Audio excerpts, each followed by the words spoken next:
Junk food, दूषित पानी और अयोग्य जीवन शैली से फैल रहा है गैस्ट्रो। आइए जानते हैं डॉक्टर हेमंत पाटिल से पेट विकार के बारे में एक विशेष चर्चा में। दर्शकों, इस वक्त हमारे समक्ष है Shreyas Patil, multi speciality hospital and nursing home के डायरेक्टर डॉक्टर हेमंत पाटिल, जो कि आप एक जनरल फिजिशियन एंड सर्जन हो। नमस्कार सर, हमारे चैनल में आपका स्वागत है।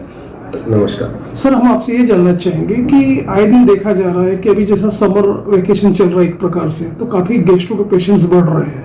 तो आप बताइए, जो आंतों में सूजन हो जाती है, हेपेटाइटिस बी और वायरस के प्रॉब्लम आते हैं, तो आप ये बताइए कि ये किस तरह से प्रमाण बढ़ रहा है और किस तरह के पेशेंट्स अपने क्लिनिक में विजिट कर रहे हैं, उस बारे में बताइए। देखिए, स्पेशली समर और रेनी सीजन में गैस्ट्रो के पेशेंट बहुत बढ़ते हैं, बहुत स्पीडली बढ़ते हैं। उसका मेन रीज़न है कि खान पान का सबसे बड़ा मेन रीज़न है। ये जो गैस्ट्राइटिस, गैस्ट्रोएंटेराइटिस जो डिसीज़ है, वो मेनली वाटर बॉर्न डिसीज़ है, पानी की वजह से फैलने वाला डिसीज़ है। तो उसमें मैं एक बात कहना चाहूँगा कि जो पेशेंट्स हमारे पास आते हैं, उनमें मेन शिकायत जो होती है कि उनको डायरिया होता है, एब्डोमिनल क्रैम्प्स होते हैं, बहुत सारे लोगों को सीवियर डिहाइड्रेशन होता है। तो ये सब चीज़ें जो है वो only because of water, contaminated water पीने की वजह से होता है। तो कंटेमिनेटेड वाटर कैसा भी हो सकता है, जैसे किसी के यहाँ पे जैसे नल का पानी लोग पीते हैं, तो नल का पाइपलाइन लीकेज की वजह से वहाँ पे वाटर कंटेमिनेशन होता है। बाद में फूड, जो स्ट्रीट फूड लोग खाते हैं, जो जंक फूड खाते हैं, जिसमें बैक्टीरियल कंटेमिनेशन होता है, उसकी वजह से लोगों को जैसे आंतड़ियों के ऊपर सूजन होती है और उसको अपन गैस्ट्रोएंटेराइटिस बोलते हैं। सर, ये भी देखा गया कि आमतौर पे जो एक्यूट और जो क्रोनिक जो रहता है, जो डिजीज जो पसरता है, तो ये वायरस की वजह से ही होता है। तो इसमें भी श्रेणी किया गया है और ये ABC है। हाँ, मोस्टली जो डिसीज होता है गैस्ट्रोएंटेराइटिस, वो एक्चुअली मेनली वायरस जो होता है, वायरस की वजह से भी होता है, बैक्टीरियल इन्फेक्शन की वजह से भी होता है। और वो पानी में जो कीटाणु, वायरस और जो बैक्टीरिया की पाए जाते हैं, जो कि पेशेंट बिना सोचे बिना समझे कुछ भी स्ट्रीट फूड खाने की वजह से होता है, कुछ बासी खाना खाने से होता है। तो ये सब चीज़ें वायरल और बैक्टीरियल दोनों की वजह से होता है। एक्यूट फेज में जैसे एक्यूट ऑनसेट होता है पेशेंट को, जैसे कि 2 या 3 दिन के अंतराल में जिन्होंने कुछ बाहरी खाना खाया या फिर कुछ पानी पिया, उसकी वजह से वो डायरिया होता है, जिसको अपन एक्यूट डायरिया बोलते हैं। क्रोनिक में होता है कि जो महीनों और 2 महीने से उसको रिपीटेडली होते रहता है, उसको अपन क्रोनिक इन्फेक्शन बोलते हैं। ये जो हेपेटाइटिस जो होता है, हेपेटाइटिस बी तो नहीं होता वायरस की वजह से, जो पानी की वजह से हेपेटाइटिस बी नहीं होता, ए और ई हो सकता है हेपेटाइटिस, तो वो भी वायरस की वजह से होता है। सर, इवन ये भी देखा गया है कि जैसे अपना जो दूषित फूड और आपने पानी का बताया, उसके अलावा ये जो ब्लड जो है, ब्लड भी जो अपन चढ़ाते हैं, तो ब्लड से भी वो पसरता है। तो उसका दुष्परिणाम किस तरह से होता है? ये जो ब्लड से और दूषित सुई जो अपन यूज करते हैं, जो एक पेशेंट की सुई दूसरे पेशेंट को लगाते हैं, ब्लड ट्रांसफ्यूजन जो होता है, उसके जो हेपेटाइटिस बी की जो संक्रमण उससे होता है। हेपेटाइटिस बी एक वायरस है और वो वायरस लिवर के ऊपर अफेक्ट करता है। और वो जो ब्लड, जो दूषित ब्लड, जो जिसका कंटेमिनेटेड ब्लड है, जिसको पहले से हेपेटाइटिस बी है और वो स्क्रीनिंग न करते हुए उसको निकाला नहीं गया, और वो वही ब्लड दूसरे पेशेंट को अगर लगा दिए, तो उसमें हेपेटाइटिस बी की लागन होती है। और हेपेटाइटिस बी जो होता है वो मेनली वायरस की वजह से होता है, और उसको लिवर के ऊपर उसका ज्यादा इफेक्ट होता है। सर, सादे सिंपल शब्दों में ये कहा गया है कि मतलब एक तरह से जो सिरोसिस की जो प्रॉब्लम आती है, लिवर सिरोसिस की प्रॉब्लम आती है, तो ये जो इनिशियल स्टेज में जो आते हैं, प्राइमरी स्टेज में, तो उसके एक्चुअली लक्षण क्या होते हैं, कैसे सिम्टम्स पहचान सकते हैं? सिरोसिस 2 चीजों से होता है। एक तो सबसे पहले अल्कोहलिक लिवर डिसीज की वजह से होता है।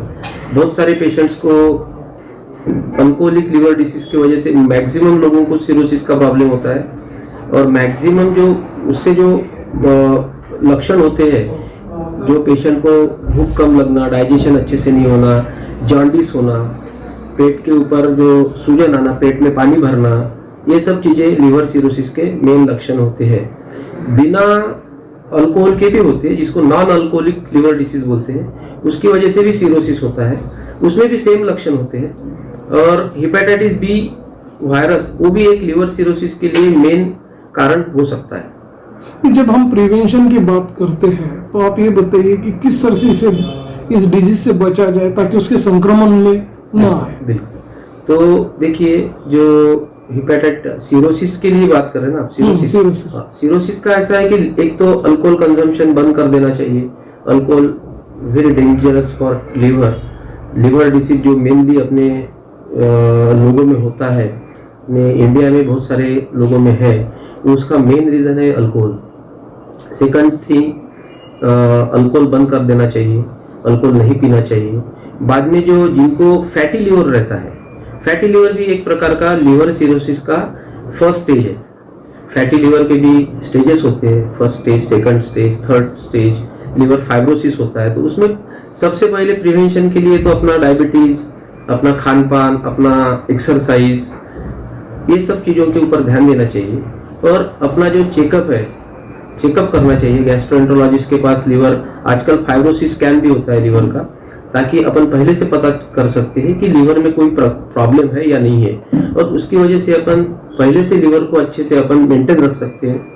तो ये सब चीजें उसमें आती है। सर, जब कोविड पेंडेमिक पीक पर था उस समय देखा कि काफी लोगों को स्टेरॉइड इंटेक लेना पड़ा, स्टेरॉइड लेना पड़ा। तो आज भी देखा गया कि जो लोगों ने स्टेरॉइड लिए हुए हैं और जिनको बैक्टीरियल इन्फेक्शन है, उनको भी हेपेटाइटिस के प्रॉब्लम जनरेट हो रहे हैं, तो उस पर आप क्या कहोगे? स्टेरॉइड से इतना ज़्यादा हेपेटाइटिस का प्रमाण नहीं है। जो कि स्टेरॉइड कोविड में लिए गए, वो स्टेरॉइड की बहुत ज़्यादा ज़रूरत थी, उसकी वजह से लोगों की ज़िंदगी बचाई गई है। स्टेरॉइड की वजह से लोगों ने बहुत सारे लोगों ने कोविड के ऊपर मात की है। लिवर के लिए स्टेरॉइड का इतना ज़्यादा इफेक्ट कोविड में नहीं हुआ है। लिवर के ऊपर स्टेरॉइड की वजह से लिवर खराब हुआ है, ऐसा बहुत कम देखने को मिला है। शहर विदर्भ और इंटरस्टेट के दर्शक डॉक्टर हेमंत पाटिल सर, जो कि आप शेष पाटिल मल्टी स्पेशलिटी हॉस्पिटल के डायरेक्टर हो, आपको लाइव देख रहे हैं। इवन आपका फोन नंबर और एड्रेसेस हमारे स्क्रीन पे रोल आउट हो रहा है, उसे देख के हमारे बहुत से दर्शक जैसे जानकारी आपने मुहैया कराई तो डायरेक्ट आपसे संपर्क कर सकते हैं या तो वीडियो कॉल भी कर सकते हैं। तो डॉक्टर हेमंत पाटिल सर, चलते चलते हमारे दर्शकों को आप ये बताइए कि यदि किसी प्रकार के डिजीज, जैसे कि अभी अपन जिक्र कर रहे थे गैस्ट्रो का, तो उससे ग्रस्त है या वो एडवांस स्टेज में आ जाता है पेशेंट, तो ऐसे समय यदि वो आपके यहाँ पे आता है ट्रीटमेंट के लिए या इनिशियल स्टेज पे भी आता है, तो आप बताइए किस तरह से यह हॉस्पिटल में फैसिलिटी है या आर्ट ऑफ फैसिलिटीज अवेलेबल है, लाइन ऑफ ट्रीटमेंट क्या है, उस बारे में बताइए। देखिए, सबसे पहले तो हमारे यहाँ पे अगर गैस्ट्रो का पेशेंट आता है तो हम सबसे पहले उसका वाइटल्स देखते हैं, उसको कौन से टाइप का गैस्ट्रो है, उसको डिहाइड्रेशन कितना है, उसका ब्लड प्रेशर कितना है। अगर सिंपल ओपीडी में पेशेंट आता है तो हम उसको ज़्यादा से ज़्यादा पानी पीने की सलाह देते हैं। ओरल रिहाइड्रेशन सॉल्यूशन रहता है, ORS लिक्विड, वो देते हैं। अगर ग्रेड 1 ग्रेड 2 डिहाइड्रेशन होता है, जिसमें बहुत ज़्यादा पानी की कमतरता महसूस होती है, उनको लगता है कि पेशेंट बहुत ज़्यादा डिहाइड्रेशन में है, उसकी किडनी के फंक्शन खराब हो रहे हैं, किडनी काम नहीं कर रही है डिहाइड्रेशन की वजह से, तो उस पेशेंट को हम एडमिट करके उसका इलाज करते हैं और ज़्यादा से ज़्यादा फ्लूइड देते हैं, IV फ्लूइड्स देते हैं, इंजेक्टेबल्स देते हैं, इवन उसको ओरल लिक्विड डाइट पे देते हैं। तो ऐसे करके हम उसका पूरा उपचार यहाँ पे हमारे हॉस्पिटल में अच्छे से करते हैं। हमारे हॉस्पिटल में बहुत सालों से 12 सालों से हम यहाँ पे अच्छी तरह से पेशेंट का ट्रीटमेंट चालू है और अच्छे पेशेंट हमने यहाँ पे देखे।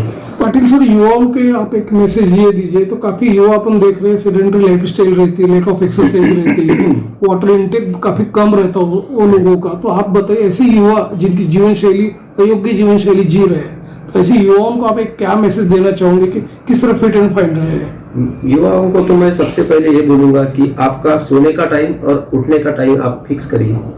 लेट नाइट सोना और सुबह लेट उठना ये बहुत अपनी सेहत के लिए हानिकारक है। साथ में हम युवाओं को ये बोलेंगे कि ज़्यादा से ज़्यादा फोकस अपने एक्सरसाइज पे करें, ताकि एक्सरसाइज की वजह से वो अपना फिटनेस रख सके। रोज़ योगा करें, मॉर्निंग वॉक पे जाए, ज़्यादा से ज़्यादा प्ले करना चाहिए, ये सब चीज़ें हम उनको बोलते हैं। जैसे कि डॉक्टर हेमंत पाटिल सर, आपने हमारे दर्शकों को बताया कि किस तरह गैस्ट्रो के क्या लक्षण होते हैं, किस तरह दूषित पानी से ये फैलता है, तो इस पे किस तरह से बचाव किया जाए, सारी की सारी प्रोसीजर्स आपने बताया उन्हें। यदि हमारे दर्शक आपके यहाँ क्लिनिक में आते हैं, संपर्क करते हैं, तो आप यहाँ पे सभी तरह के लाइन ऑफ ट्रीटमेंट अवेलेबल है। तो और आपने हमारे साथ बातचीत के चैनल के साथ आपने अपना कीमती वक्त दिया, उसके लिए सर आपका धन्यवाद।